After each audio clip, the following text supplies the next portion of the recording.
멸망에 가증한 것이 서지 못할 곳에 선 것을 보거든. 읽는 자는 깨달을진저. 그때 유대에 있는 자들은 산으로 도망할지어다. 중국의 제갈량 병법에 나오는 이 장수론이라고 하는 것에 보면 이런 사람은 장수로 세워서는 안 된다. 장수로 세워서는 안 되는 사람, 이 8종류를 말하고 있는데 8유형 가운데 첫째는 탐욕스러워 한없이 재물을 긁어 모으는 자, 둘째는 유능한 인물을 시기하는 자, 세 번째는 고자질에 귀를 기울이고 아첨하는 자를 가까이 하는 자, 네 번째는 적을 알지만 자기를 모르는 자, 다섯 번째는 꾸물거리고 결단력이 없는 자, 여섯 번째는 술과 여자에 빠진 자, 일곱 번째는 속임수를 잘 쓰면서도 겁이 많은 자, 마지막 여덟 번째는 입만 그럴듯하게 놀리고 태도에 진실이 깃들어 있지 않는 자. 이런 사람은 장수의 자리에 앉으면 안 된다라고 하는 것입니다. 그러니까 이런 사람은 장수의 자격에서 요건에 들어가지 못하기 때문에 제외를 시켜야 된다. 이런 사람이 만약에 장수의 자리에 앉게 되어지면 전쟁에 패할 뿐만 아니라 많은 수하의 장졸들을 잃어버리고 결국은 막대한 그런 손실을 가져올 가능성이 많기 때문이라고 하는 것입니다. 그렇기 때문에 이 8가지에 해당하는 것이 많은 사람일수록 이 장수의 자리에 앉혀서는 절대로 안 된다라고 하는 것이 이 제갈량 병법에 나오는 그런 내용입니다. 참 들어보면 맞는 말인 것 같아요. 자격이 없는 사람이 그 자리에 앉게 되어지면 결국은 어려워지는 것이죠. 어려워집니다. 참 자격이 없는 사람이 중요한 자리에 앉게 되면 참 그 사람이 관할하고 있는 지역은 결국은 도탄에 빠져질 수밖에 없는 것입니다.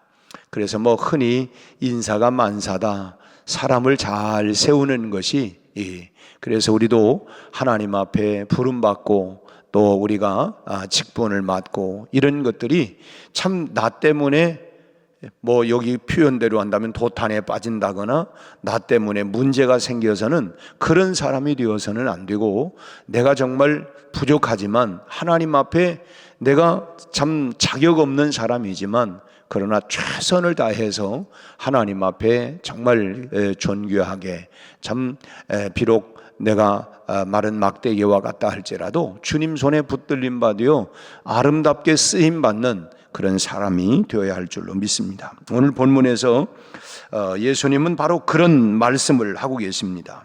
다시 한번 그 본문 14절을 보면 멸망에 가증한 것이 서지 못할 것에 선 것을 보거든, 그러면서 읽는 자는 깨달아야 된다. 깨달을진저 그렇게 하고 그때에 유대에 있는 자들은 산으로 도망할지니라고 말씀을 하고 있습니다. 그런데 여기서 멸망에 가증한 것 그리고 서지 못할 곳, 이게 도대체 어디냐? 멸망에 가증한 곳, 서지 못할 곳이 그럼 어디라는 거냐? 여기 가증한 것이라고 하는 이 헬라어 단어를 보니까 부델리그마라고 하는 단어를 쓰고 있는데, 이 부델리그마라고 하는 말은 이 혐오스러운 대상, 그러니까 그 혐오스러운 대상이 특히나 이 성경에서 쓰여질 때는 손으로 만든 우상을 의미합니다. 하나님이 가장 싫어하는 것이 그거 아니잖아요. 그잖아요. 나 외에 다른 신을 섬기지 말아라. 이건 사람에게 비유를 해도 그렇잖아요. 나 외에 딴 여자 만나지 마라. 나 위에 땀 남자 만나지 마라. 그거에서는 아주 이것 때문에 파탄이 일어나는 거잖아요. 그러니까 가장 가증스러운 게 뭐냐? 나 외에 다른 신을 섬기는 거다. 우상을 섬기는 것. 이것이 바로 가장 하나님이 가증하게 여기는 거고, 부부도 마찬가지 않아요? 다른 건 내가 실수한 건 내가 용서하지만 이건 용서할 수가 없습니다. 이건 가증스러운 것이고 혐오스러운 것이고 그래서 이 가증한 것, 손으로 만든 우상을 의미하는데, 또 가증한 것이 서지 못할 곳이라고 하는 것은 거룩한 곳. 그 거룩한 곳이 어디예요? 성전을 의미하는 것입니다.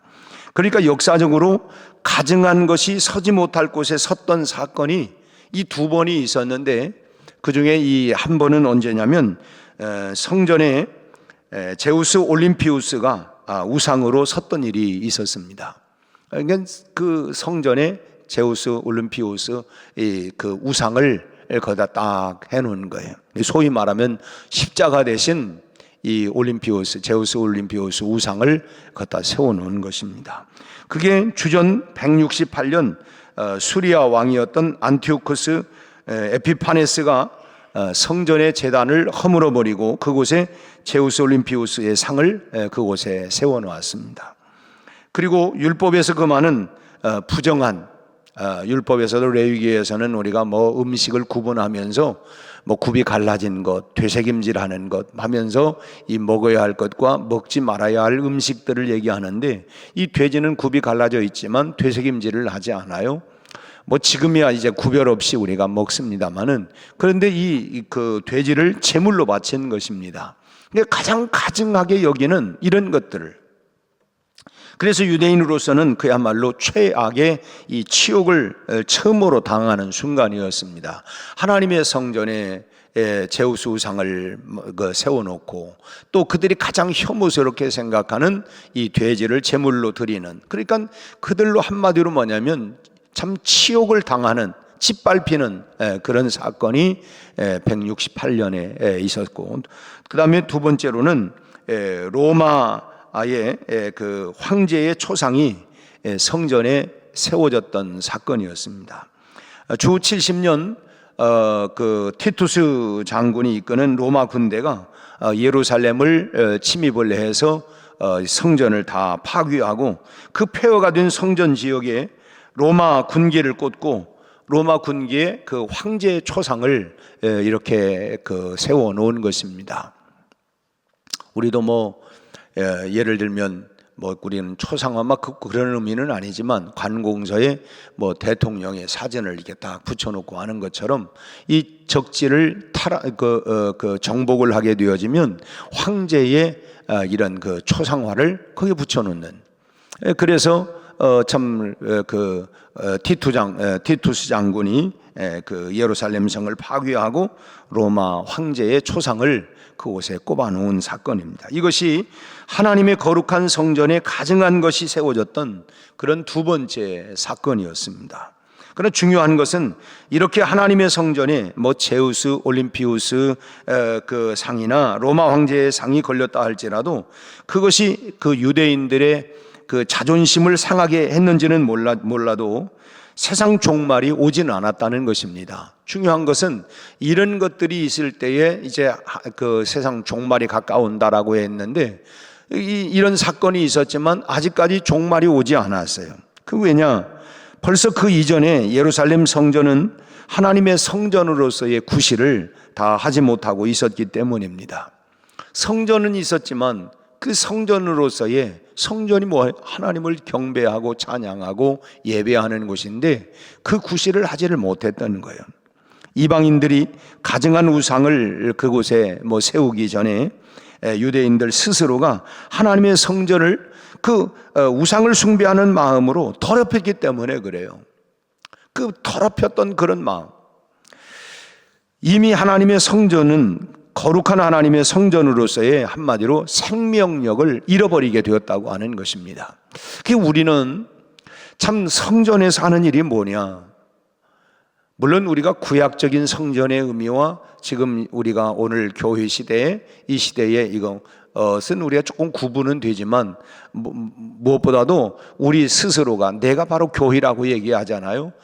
주는 그리스도시요 살아계신 하나님의 아들이라고 하는, 그래서 그리스도인 교회는 바로 공동체를 얘기하는 것입니다. 예수를 그리스도로 고백한 사람들의 공동체가 교회예요. 물론 우리가 눈으로 보이는 건물을 세워서, 그럼 이 건물에서 하는 일이 뭐예요?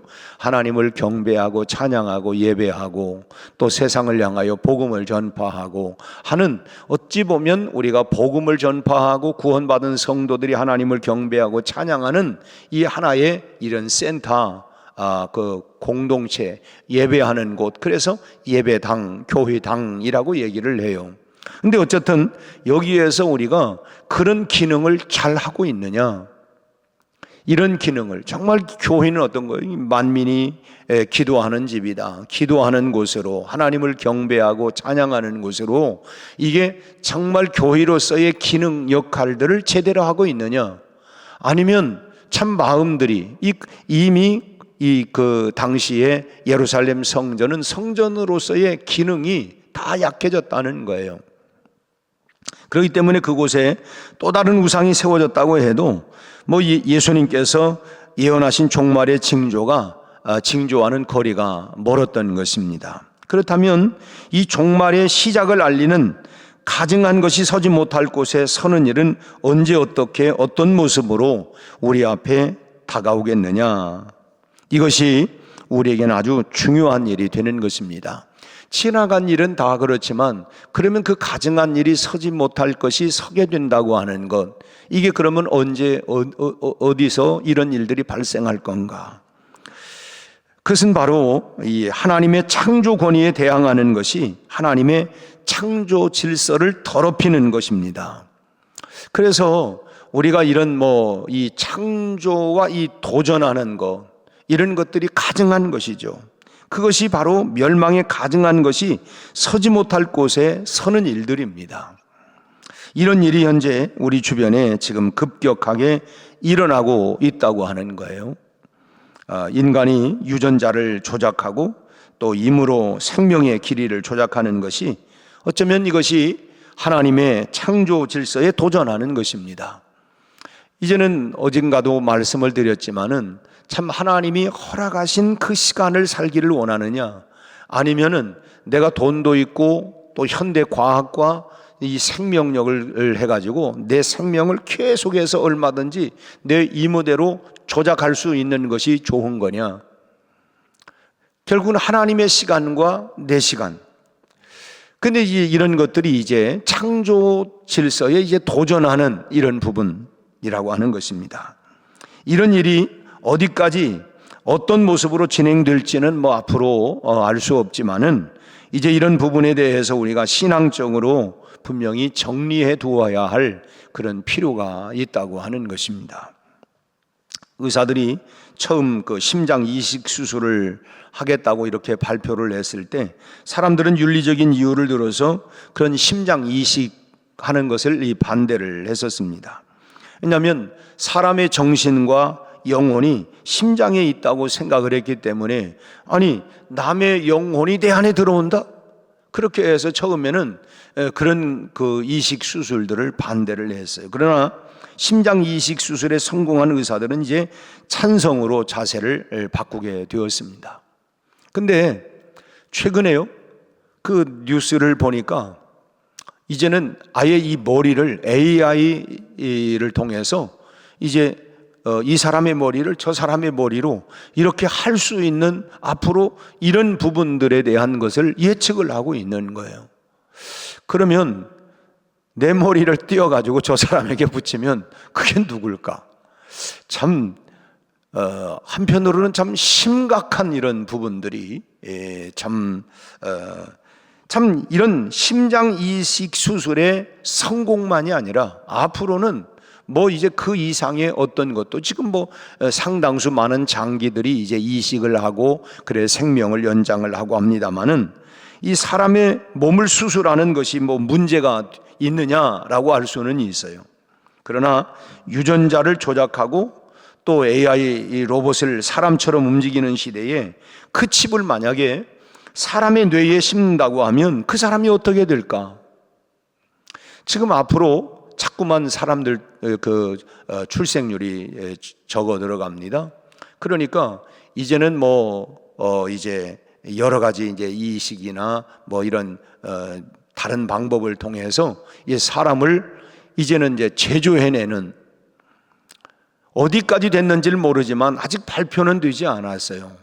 근데 인간이 이런 부분들에 대해서, 그리고 거기에다가 만약에 어떤 AI를 통해서 칩을 집어넣으면 이제는 뭐냐면 마음대로 사람이 조종을 하는 거죠. 그러면 이 지구촌의 스스로가 여러분 얼마나 막대한 군사력을 만들어 가지고 그 사람들에게 그 기계처럼 다 조작을 하는 거예요. 로봇이 지금 다 하지 않습니까? 사람처럼 로봇이. 그런 것처럼 앞으로 그런 부분들에 대해서 우리가 그런 일이 있을까? 여러분, 그런 시대가 지금 도래하고 있다고 하는 거예요. 이건 하나님의 창조 질서에 완전히 도전하고 그야말로 이제 스스로가 하나님이 되는 것이죠. 이런 것이 하나님의 창조 질서를 무너뜨리는 것이 되지 않을까 하는 그런 염려가 되는 것입니다. 물론 의학의 발달로 인해서 우리의 생명을 어느 정도 연장을 하고 또 그런 질병들을 정복해 가는 것, 이런 부분들은 필요해요. 그러나 이 부분이 그 이상을 뛰어넘는 참 이런 부분들이 결국은 하나님의 창조 질서에 도전하는 이런 부분이 되지 아니할까 하는 이런 우려와 염려가 많이 된다고 하는 것입니다.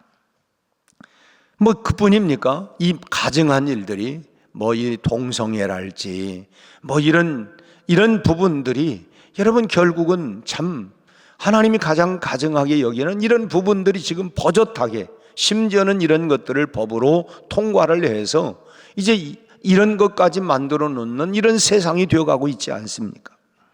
그러니까 이런 것들이 멸망에 가증한 것이 서지 못할 곳에 서는 일이 될 수 있기 때문에, 그렇기 때문에 스스로가 이 지금 이제 종말이 곧 다가오고 있구나라고 하는 것을 우리가 보고 있다고 하는 것입니다.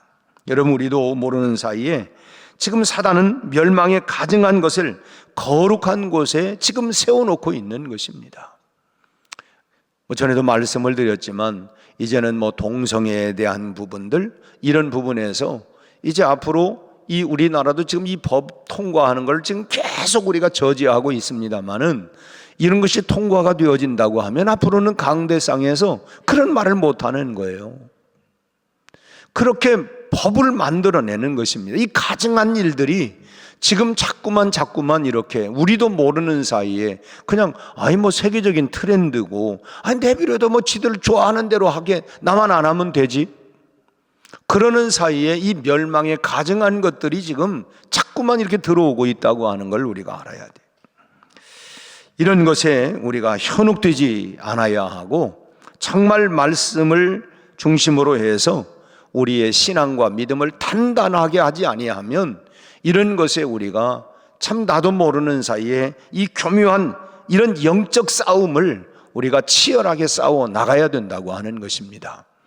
보이는 싸움이 아니라 보이지 아니하는 이런 영적인 싸움을 우리가 단단히 하기 위해서는 정말 말씀과 기도, 결국 이 마지막 때의 경건은 무엇입니까? 말씀과 기도로 우리 스스로를 거룩하게 지켜나가지 아니하면 영적 싸움에 우리는 다칠 수밖에 없는 거예요.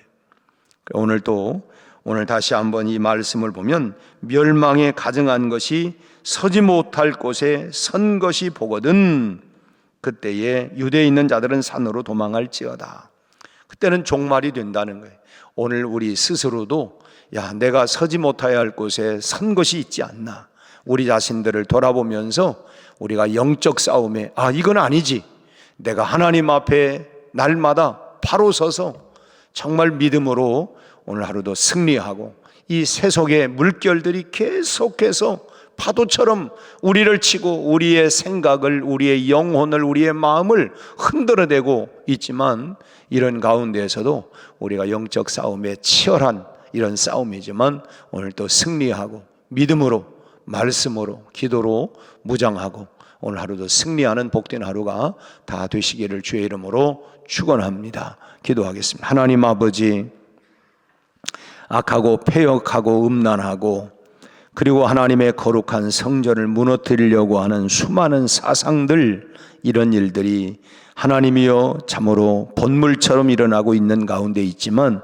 그리고 또한 우리 마음의 성전, 하나님이여 내 성전이 무너지지 아니하도록 오늘 또 말씀과 기도로 단단히 세워서 우리 하나님이여 우리 한 사람 한 사람 모든 마음의 성전들이 단단하게 말씀과 기도로 세워져 갈 수 있게 하여 주시옵시고, 우리 백운의 공동체도 우리 하나님 말씀 위에 든든히 세워져서 흔들림이 없도록 오늘 이 시대를 이겨나가고 지켜나갈 수 있는 영적인 파수꾼들이 다 되게 하여 주옵소서. 우리 아버지 하나님, 국가적인 많은 하나님의 혼란과 어려움 가운데 있습니다. 우리 아버지 하나님 모두가 욕심, 우리 아버지 하나님 시기, 우리 아버지 하나님 탐욕이 하나님이여 참으로 이렇게 여러 가지 어려움과 갈등들이 많이 있습니다. 우리 하나님 이 민족을 고쳐 주옵소서. 회복시켜 주시옵소서. 우리 아버지 하나님 속히 우리 하나님이여 이 문제들이 해결되게 하여 주옵시고 천국이 안정되게 하여 주옵시고 우리 하나님 지도자들이 하나님을 두려워할 줄 알게 하여 주옵시고 우리 아버지 하나님 참으로 속히 이 모든 일들이 안정되게 하여 주옵소서. 이때 우리 한국교회가 더욱더 하나님 복음을 증거하고 이 땅을 치유하고 이 땅을 품을 수 있는 하나님 교회적 사명을 잘 감당케 하여 주옵소서. 오늘 또 하나님 우리 한 사람 한 사람 성령 충만하게 하시고 오늘 또 하나님 복음으로 단단히 무장하여 하나님 이 세상을 이겨나갈 수 있게 하시고 세상을 치유하고 하나님 세상을 하나님 복음화할 수 있는 우리 온 성도들이 되게 하여 주옵소서. 우리 연약한 부분, 우리 하나님 답답하고 곤고한 마음들을 주님 앞에 나왔사오니 하나님이여 우리의 모든 하나님 삶의 문제를 풀어 주옵소서. 은혜 베풀어 주옵소서. 새롭게 하여 주옵소서. 응답하여 주옵소서. 예수님 이름으로 기도하옵나이다. 아멘.